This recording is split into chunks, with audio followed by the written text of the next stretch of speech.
नमस्कार, समाचारों में आप सभी का बहुत स्वागत है। मैं हूं जया सिन्हा। शुरुआत करेंगे इस वक्त की सुर्खियों के साथ।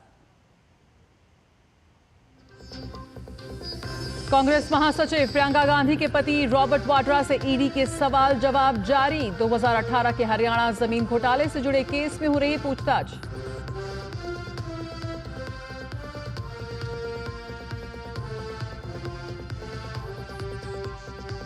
राजस्थान के पूर्व मंत्री और कांग्रेस नेता प्रताप सिंह के जयपुर स्थित आवास पर ईडी का छापा। चिटफंड कंपनी मामले में खंगाले जा रहे हैं दस्तावेज।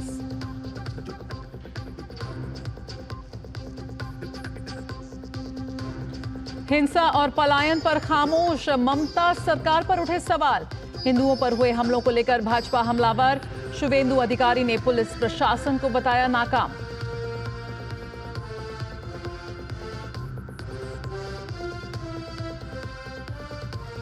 और दिल्ली में बिहार चुनाव को लेकर सरगर्मियां तेज। आरजेडी कांग्रेस के बीच अहम बैठक में सीट बंटवारे से लेकर रणनीति पर चर्चा।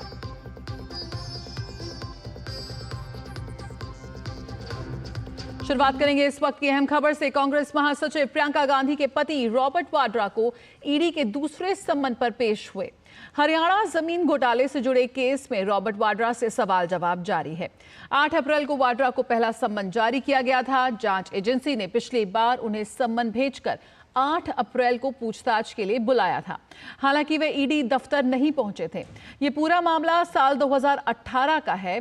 तौरू के रहने वाले सुरेंद्र शर्मा की शिकायत पर 1 सितंबर 2018 को गुड़गांव के खेरकी दौला थाने में यह केस दर्ज किया गया था। रॉबर्ट वाड्रा की कंपनी स्काईलाइट हॉस्पिटैलिटी पर आरोप है कि उसने अन्य लोगों के साथ मिलकर धोखाधड़ी की थी। इस मामले में हरियाणा के पूर्व मुख्यमंत्री भूपेंद्र हुड्डा को भी आरोपी बनाया गया है। आईपीसी की धारा 420, 120, 467, 468 और 471 के तहत इस मामले में केस दर्ज किया गया था। मामला दर्ज होने के बाद आईपीसी की धारा 423 के तहत नए आरोप जोड़े गए थे। शिकायतकर्ता का आरोप है कि वाड्रा की कंपनी ने फरवरी 2008 में गुड़गांव की शिकोहपुर में 3.5 एकड़ जमीन 7.5 करोड़ रुपए में ओंकारेश्वर प्रॉपर्टी से खरीदी थी। कमर्शियल लाइसेंस पाने के बाद कंपनी ने उसी प्रॉपर्टी को डीएलएफ को 58 करोड़ रुपए में बेच दिया था। इसी मामले में ईडी वाड्रा की कंपनी पर वित्तीय अनियमितताओं की जांच कर रही है। तो रॉबर्ट वाड्रा से इस वक्त ईडी के सवाल जवाब जारी। उन्हें 8 अप्रैल को भी सम्मन भेजा गया था, लेकिन तब वो पेश नहीं हुए और आज पैदल ही चल पड़े ईडी के दफ्तर। तस्वीरों में हम देख सकते हैं किस तरह से ईडी के दफ्तर पहुंचते नजर आए रॉबर्ट वाड्रा। मुंबई में कहा कि मुझे कुछ भी छुपाने की जरूरत नहीं है। तो यहां पर शिकोहपुर में खरीदी गई जमीन डीएलएफ को बड़े दुगने से तिगुने दाम में यहां पर बेची रॉबर्ट वाड्रा ने। आप समझ सकते हैं 7.5 के करीब लाख में इन्होंने खरीदी और उसके बाद 58 करोड़ में उस जमीन को रॉबर्ट वाड्रा ने यहां पर बेच दिया। करीबन 3.5 एकड़ जमीन को 7.5 करोड़ रुपए में इन्होंने खरीदी और उसके बाद उसको कमर्शियल लाइसेंस मिलते ही 58 करोड़ में आगे बेच दिया। मुनाफा ही मुनाफा। तो वहीं 2016 में 2018 की जो मामला है उसमें भी इन पर मामला दर्ज है। किस तरह से वित्तीय अनियमितताओं के चलते ये जो पैसों की हेराफेरी हुई है उसके तार यहाँ पर ईडी जोड़ते हुए और अपनी जांच का दायरा बढ़ाते हुए और यहाँ पर कांग्रेस महासचिव प्रियंका गांधी के पति रॉबर्ट वाड्रा को ईडी के सम्मन दिया गया। 8 अप्रैल को इन्हें पहली बार पेश होने के लिए कहा गया था, लेकिन उन्होंने वो पेश नहीं हुए और आज दोबारा सम्मन जारी के बाद वो ईडी के दफ्तर पहुंचे। और मिलेश हमारे पास इस वक्त जानकारी के साथ जुड़ रहे हैं। और मिलेश, सबसे पहले जानना चाहेंगे कि इस वक्त क्या कुछ अपडेट मिल रहा है, उनसे जवाब तलब जारी है, क्या कुछ जानकारी है? जी बिल्कुल, देखिए जैसे कि आपने भी दर्शकों को बताया कि यहाँ पर जो है पिछले 8 तारीख को इनको जो है बुलाया गया था, लेकिन उस दिन रॉबर्ट वाड्रा यहाँ पर नहीं आए थे, लिहाजा वो आज आए हैं और ईडी के ऑफिस में आज यहीं अंदर जहाँ पे हम खड़े हैं, इसे हमारे पीछे आप देख सकते हैं कि ईडी के ऑफिसर यहीं पे उनसे जो है पूछताछ हो रही है। अब देखना होगा कि कितने दौर की इनसे पूछताछ होती है, कुछ देर बाद पता चलेगा। और दूसरी बात यह है कि ये 2008 का ये जो मामला है जमीन घोटाले का, जैसे कि आपने भी बताया है, तो उसको लेकर क्योंकि कौड़ियों के दाम पे ये आरोप है कि कौड़ियों के दाम पे इन्होंने जमीन ली थी और उसको जो है करोड़ों और अरबों में बेचा गया था। तो इस तरीके से जो ईडी है उसने उनके ऊपर जो है जांच तलब की थी और उसी के सिलसिले में आज इनको यहाँ पूछताछ के लिए बुलाया गया है। हालांकि अब देखना होगा कि जब पूछताछ करके बाहर आते हैं तो फिर रॉबर्ट वाड्रा अपना क्या पक्ष रखते हैं। बिल्कुल उर्मिलेश, यहाँ पर सिरे से जिस तरह से वित्तीय अनियमितताओं का केस सामने आ रहा है, कैसे 3.5 एकड़ जमीन को 7.5 करोड़ में पहले खरीदा गया और फिर 58 करोड़ में सीधे बेच दिया गया। गुड़गांव का ये केस है, 2018 का ये मामला है। किस तरह से इस पूरे केस में, अगर हम पूरी इसकी टाइमलाइन समझने का प्रयास करें, ये पहला मामला नहीं है जब रॉबर्ट वाड्रा पर इस तरह के आरोप लगे हैं और वो ईडी के निशाने पर या विभिन्न जांच एजेंसियों के लगातार वो निशाने पर रहे हैं अपनी वित्तीय अनियमितताओं को देखते हुए। ऐसे में किस तरह से इस पूरे जो पूरा प्रकरण है इसकी टाइमलाइन थोड़ा समझाइए दर्शकों को।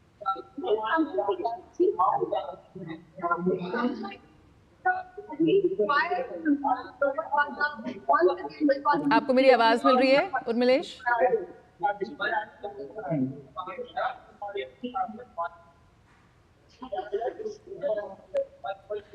तो यहाँ पर पूर्व मुख्यमंत्री भूपेंद्र सिंह हुड्डा पर भी शिकंजा कसता हुआ नजर आ रहा है इस पूरे मामले पर लेकर। रॉबर्ट वाड्रा यहाँ पर उनकी मुश्किलें एक बार फिर बढ़ने के कगार पर हैं। रॉबर्ट वाड्रा को ईडी का दोबारा सम्मन मिला है। इस वक्त ईडी के दफ्तर में उनके साथ सवाल जवाब जारी है, पूछताछ की जा रही है। किस तरह से ये वित्तीय अनियमितताओं का ये जो पूरा मामला है 2018 का ये मामला है, जब गुड़गांव में उन पर इस तरह की धोखाधड़ी और पैसों के हेराफेरी को लेकर उन पर आरोप लगे थे। तो यहाँ पर एक बार फिर ईडी ने उन्हें सम्मन पेश कर पूछताछ के लिए बुलाया और यहाँ पर पैदल ही वो ईडी के दफ्तर पहुंचे पूछताछ में हिस्सा लेने के लिए। अगली खबर राजस्थान से। राजस्थान की पूर्ववर्ती अशोक गहलोत सरकार में कैबिनेट मंत्री रहे प्रताप सिंह के जयपुर में सिविल लाइन स्थित आवास पर आज सुबह से ईडी की छापेमारी जारी है। ईडी की टीम इस वक्त कांग्रेस नेता के घर पर मौजूद है। जानकारी के अनुसार चिट फंड मामले में ईडी कांग्रेस नेता के यहां पहुंची है। कांग्रेस के पूर्व मंत्री पर यह एक्शन प्रदेश के सबसे चर्चित करीब 2,850 करोड़ रुपए का PACL घोटाले में है आरोप और इसकी कुछ राशि इनके पास भी है। सुप्रीम कोर्ट ने 2 फरवरी 2016 को सेवानिवृत्त CJI RM लोढ़ा की अध्यक्षता में कमेटी का गठन किया था। कोर्ट ने कमेटी से कहा था कि PACL की संपत्तियों को नीलाम कर 6 माह में लोगों को ब्याज सहित भुगतान करें। सेबी के आंकलन के अनुसार PACL की 1.86 लाख करोड़ रुपए की संपत्ति है, जो निवेशकों की जमा राशि की तुलना में 4 गुना है। PACL कंपनी की योजनाओं को अवैध मानते हुए सेबी ने 22 अगस्त 2014 को कंपनी के कारोबार बंद कर दिए थे, जिसके चलते निवेशकों की पूंजी कंपनी के पास जमा रह गई। इसके बाद कंपनी व सेबी के बीच सुप्रीम कोर्ट में केस चला और सेबी जीत गई। 17 वर्ष तक राज्य में रियल एस्टेट में निवेश का काम करने वाली PACL में प्रदेश के 28 लाख लोगों ने करीब 2850 करोड़ और देश के 5.85 करोड़ लोगों ने कुल 39,100 करोड़ का निवेश किया था। कंपनी पर बिहार, महाराष्ट्र, MP, आसाम, कर्नाटक, जयपुर, ग्रामीण, उदयपुर, आंध्र प्रदेश, पंजाब, छत्तीसगढ़ समेत आधे से ज्यादा राज्यों में मुकदमे दर्ज हैं। सबसे पहले जयपुर में ही हुआ था खुलासा। PACL मामले में साल 2011 में हुआ था पहला केस दर्ज और जयपुर शहर के चौमू थाने की पुलिस ने किया था केस दर्ज। ठगी और चिट फंड एक्ट में केस दर्ज किया गया था और इसी मामले में जांच आगे बढ़ रही है। मामले में प्रताप जी की भागीदारी 30 करोड़ के आसपास बताई जा रही है। तो प्रताप सिंह पर ईडी का शिकंजा यहां पर। और बात करें पश्चिम बंगाल की, तो मुर्शिदाबाद में वक्फ कानून को लेकर हुई हिंसा में ममता सरकार पर सवाल उठ रहे हैं।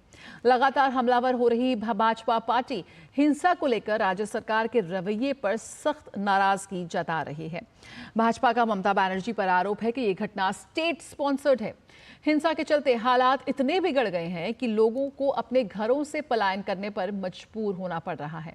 ऐसे में प्रदेश अध्यक्ष सुकांता मंजुमदार ने पीड़ितों से मुलाकात कर उनको केंद्र की तरफ से हर संभव मदद का आश्वासन दिया। तो बंगाल में आखिर हिंसा कब तक, इसी सवालों के साथ भाजपा पूरी तरह से हमलावर नजर आ रही है। और पश्चिम बंगाल में मुर्शिदाबाद जिले के जंगीपुर उपखंड के धुलियाना कस्बे से आज सुबह की तस्वीरें आई हैं, जहां 11 अप्रैल को वक्फ संशोधन अधिनियम के खिलाफ विरोध प्रदर्शन के दौरान हिंसा भड़क उठी थी। यहां सुरक्षा बल की तैनाती की गई है। स्थिति फिलहाल शांतिपूर्ण है। नेता विपक्ष शुवेंदु अधिकारी ने कहा कि बंगाल में हालात बेहद खराब हैं। वो मानते हैं कि सीआरपीएफ और बीएसएफ को लंबे समय तक यहां रहना होगा। अधिकारी ने कहा कि पश्चिम बंगाल पुलिस और ममता बनर्जी सरकार विफल रही है। केंद्रीय बलों को हर जगह तैनात करना होगा। ममता बनर्जी की पुलिस टीएमसी का कैडर बन गई है। अधिकारी ने चुनौती दी कि अगर हिंदुओं पर हमला हुआ तो वो चुप नहीं रहेंगे। तो यहाँ पर किस तरह से सिर्फ हिंदुओं को ही निशाना बनाया गया, तस्वीरें भी इसको बयां करती हैं। पश्चिम बंगाल में वक्फ के नए कानून का विरोध थमने का नाम नहीं ले रहा। मुर्शिदाबाद जिले में इस कानून के खिलाफ लगातार हिंसा हो रही है। हाईकोर्ट के निर्देश के बाद यहां केंद्रीय बल तैनात किए गए हैं। इन सबके बीच चिंता की बात यह है कि मुर्शिदाबाद से सैकड़ों हिंदू परिवार मालदा पलायन कर चुके हैं, लेकिन वहां भी उनमें डर का माहौल है।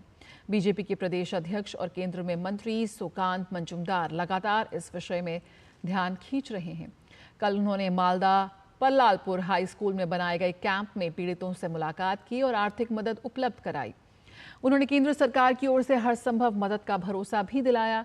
मीडिया से बातचीत के दौरान मजूमदार ने कहा कि स्थिति बेहद तनावपूर्ण और खराब है और केंद्रीय बलों को यहां लंबे समय तक रखकर ही स्थिति को सुधारा जा सकता है।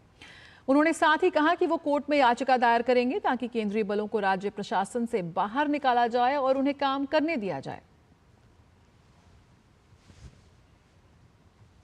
इज्जत लूटने की कोशिश हुई, कपड़े खींच लिए गए, जिंदा जला देने की कोशिश हुई, छोटे से बच्चे के यहाँ पे पकड़ के मारने की कोशिश की गई। इस तरीके के भयंकर घटनाएं घट रही है जो बांग्लादेश जैसी स्थिति पश्चिम बंगाल ने ममता बनर्जी ने बना के रख दिया। अभी हमारी मांग है शांति की स्थापना हो, स्टेट गवर्नमेंट वो एक्टिव एक्शन ले और सेंट्रल फोर्सेस को यहाँ पे तैनाती करे और भी ज्यादा करे। और पश्चिम बंगाल में मुर्शिदाबाद जिले में वक्फ संशोधन अधिनियम के खिलाफ हिंसक विरोध प्रदर्शन को लेकर वकील शशांक शेखर झा ने सुप्रीम कोर्ट में याचिका दायर की है। याचिका में पश्चिम बंगाल में चल रही सांप्रदायिक और राजनीतिक हिंसा की घटनाओं की जांच के लिए अदालत की निगरानी में विशेष जांच दल एसआईटी गठित करने के लिए शीर्ष अदालत से निर्देश देने की मांग की गई है। याचिकाकर्ता ने इस मामले में पश्चिम बंगाल सरकार और केंद्र सरकार को प्रतिवादी बनाया है। याचिका में प्रतिवादियों से कानून व्यवस्था की विफलता के संबंध में स्पष्टीकरण मांगने और पीड़ितों के लिए मुआवजा और पुनर्वास के संबंध में भी निर्देश देने की मांग की गई है। याचिका में वर्तमान में प्रभावित लोगों के जीवन और स्वतंत्रता की सुरक्षा सुनिश्चित करने और आगे की स्थिति और बिगड़ने से रोकने के लिए निर्देश देने की भी मांग की गई है।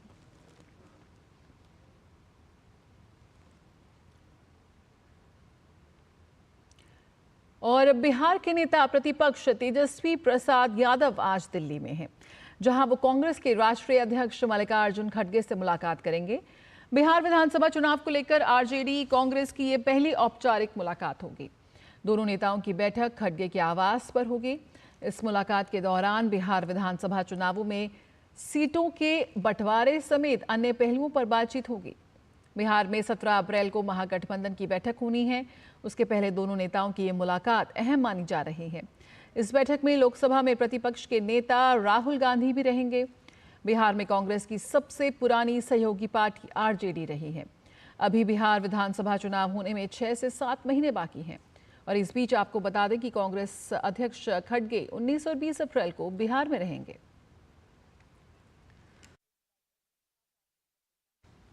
वक्त एक छोटे से ब्रेक का, जल्द हाजिर होते हैं।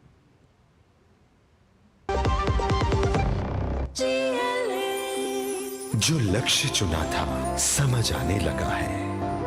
जीएलए यूनिवर्सिटी, उच्च लक्ष्य की निश्चित प्राप्ति।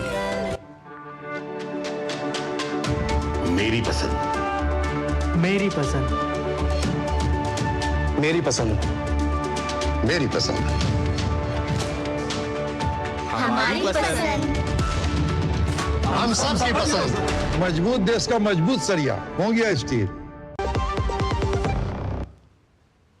और गुजरात के राजपीपला में विदेश मंत्री एस जयशंकर ने छोटू भाई पुराने खेल परिसर में जिम्नास्टिक हॉल का उद्घाटन किया। इस मौके पर उन्होंने कहा कि एमपी लैड्स यानी कि संसद सदस्य स्थानीय क्षेत्र विकास योजना से सुविधाएं बढ़ाने की कोशिश की है, जिसमें बच्चों को अपना हुनर दिखाने का अवसर मिल रहा है। आने वाले दिनों में सुविधाओं को और बेहतर किया जाएगा।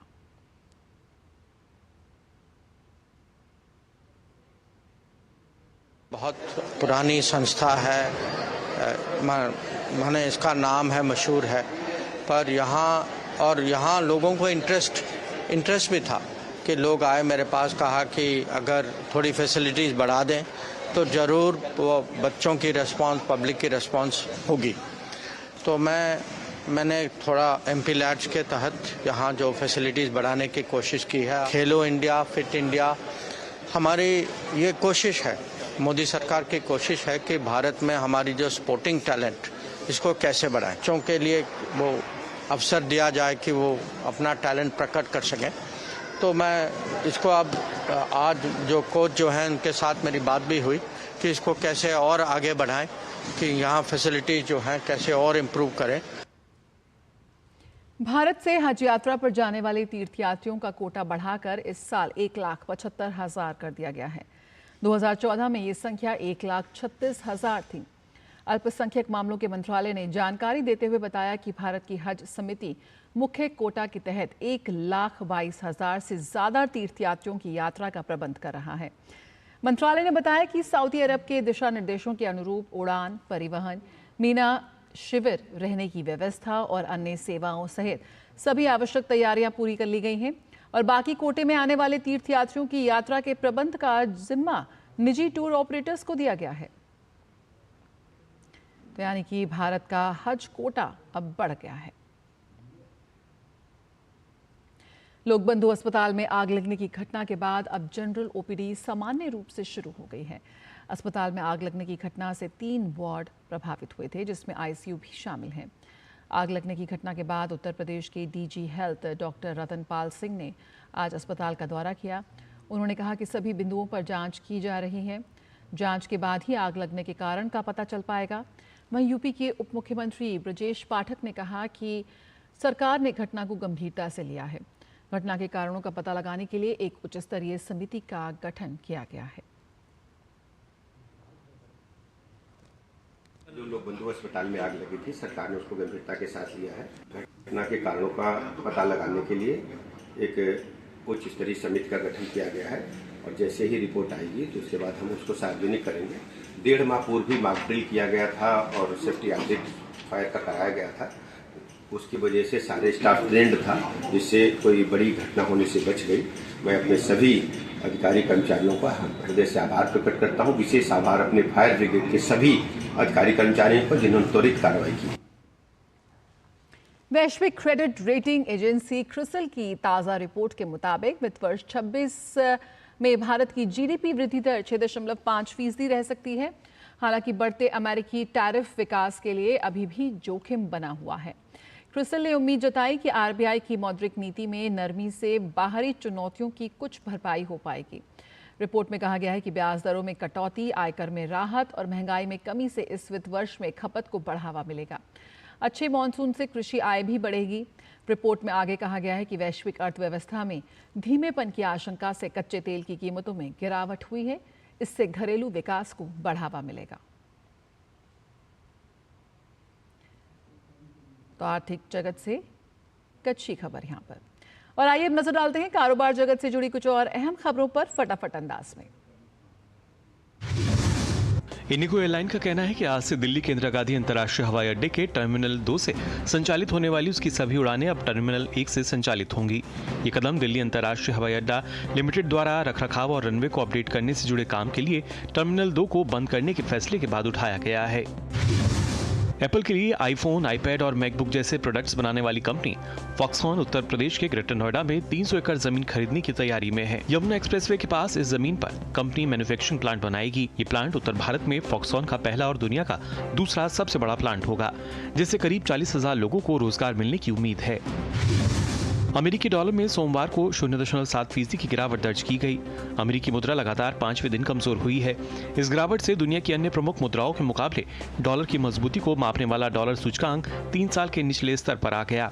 जब से अमेरिकी राष्ट्रपति डोनाल्ड ट्रंप ने लिबरेशन डे की घोषणा की है, तब से डॉलर सूचकांक में 4% से अधिक की गिरावट दर्ज की गई है। Tata power renewable energy limited ने 200 मेगावाट नवीकरणीय ऊर्जा परियोजना के लिए देश की सबसे बड़ी इंटीग्रेटेड बिजली कंपनी एनटीपीसी लिमिटेड के साथ बिजली खरीद समझौते पर हस्ताक्षर किए। देश में कई स्थानों पर फैली इस परियोजना को 24 महीने के भीतर पूरा किया जाना है। इससे सालाना करीब 1300 मिलियन यूनिट बिजली पैदा होने की उम्मीद है, जिससे हर साल 10 लाख टन से अधिक कार्बन डाइऑक्साइड उत्सर्जन में कमी आएगी। विदेशी निवेश बैंक गोल्डमैन सैच की ओर से दी गई जानकारी के अनुसार अमेरिकी चीन ट्रेड वॉर के चलते 2025 के अंत तक सोने की कीमतें अंतर्राष्ट्रीय स्तर पर बढ़कर $4,500 प्रति औंस तक पहुंच सकती हैं, जो कि मौजूदा भाव $3,247 प्रति औंस के करीब 38% अधिक है। गोल्डमैन सैच की ओर से 2025 के अंत में सोने के टारगेट में तीसरी बार बढ़ोतरी की गई है। गोदरेज इंडस्ट्री के केमिकल डिवीजन ने सवाना सर्फेकटेंट्स के फूड एडिटिव्स कारोबार को खरीद लिया है। कंपनी ने सोमवार को इसकी जानकारी दी। इस खरीदारी में गोदरेज इंडस्ट्री को खाद्य और पेय उद्योग में अपने उत्पादों की रेंज को विश्व स्तर पर बढ़ाने में मदद मिलेगी। सवाना सर्फेकटेंट्स का कारखाना गोवा में स्थित है और यह खाद्य उद्योग के लिए एडिटिव्स बनाता है। इसकी उत्पादन क्षमता 5200 मैट्रिक टन प्रति वर्ष तैयार उत्पादों की है। अमेरिकी राष्ट्रपति डोनाल्ड ट्रंप के चीन में निर्मित स्मार्टफोन और कुछ अन्य इलेक्ट्रॉनिक उपकरणों पर फिलहाल आयात शुल्क लागू नहीं लगाने की घोषणा के बाद अमेरिकी शेयर बाजारों में तेजी दर्ज की गई। उनका असर यूरोप के प्रमुख बाजारों पर भी दिखाई दिया, जहां ब्रिटेन का FTSE 100 सूचकांक 2.1% की बढ़त के साथ बंद हुआ, जबकि फ्रांस और जर्मनी के प्रमुख शेयर सूचकांकों में भी सुधार देखा गया। हालांकि ये राहत अस्थायी साबित हो सकती है। ट्रंप ने स्पष्ट किया कि इन उत्पादों को सिर्फ एक अन्य टैरिफ समूह या बकेट में रखा गया है। बता दें कि ट्रंप की टैरिफ नीति ने वैश्विक वित्तीय बाजारों में उथल-पुथल मचा दी है।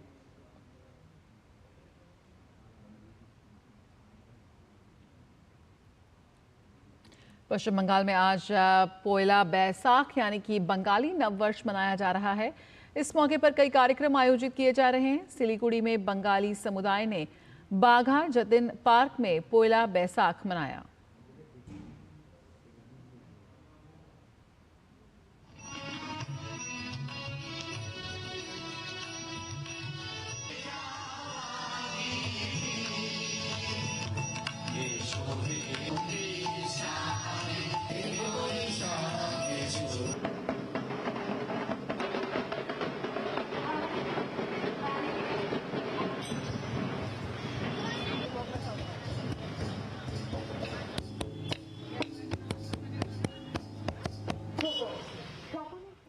तो पोयला बैसाख बड़े पारंपरिक तरीके से इसे मनाया गया है।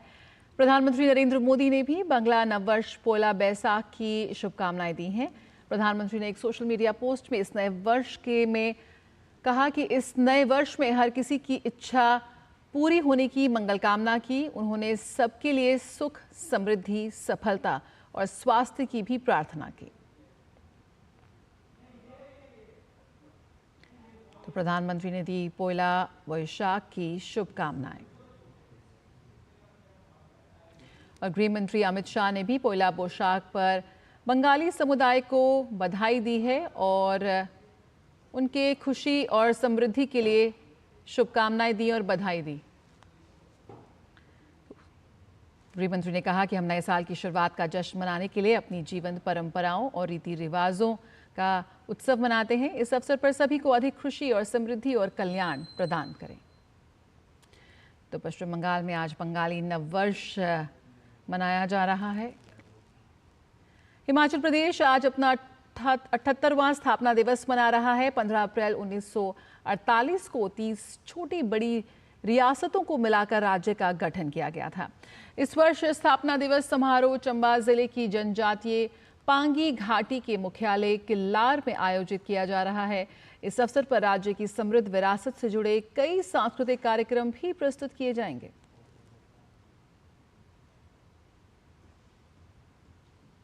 और प्रधानमंत्री नरेंद्र मोदी ने हिमाचल दिवस की शुभकामनाएं दी। पीएम मोदी ने एक्स पर लिखा कि हिमाचल दिवस की राज्य के सभी लोगों को अनेकानेक शुभकामनाएं।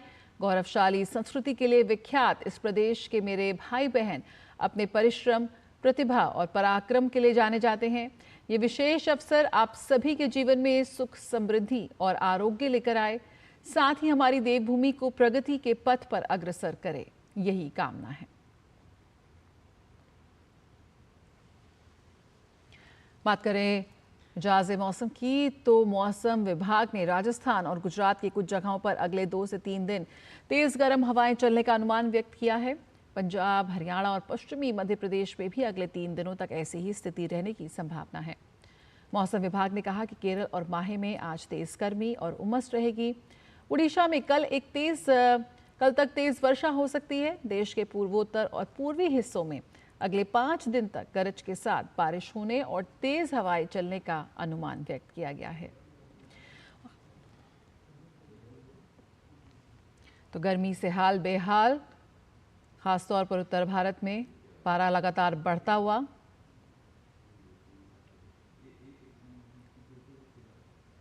खासतौर पर राजस्थान, गुजरात में अगले 2 से 3 दिन तक तेज गर्म हवाएं चलने का अनुमान। इसी के साथ समाचारों में फिलहाल इतना ही। नमस्कार।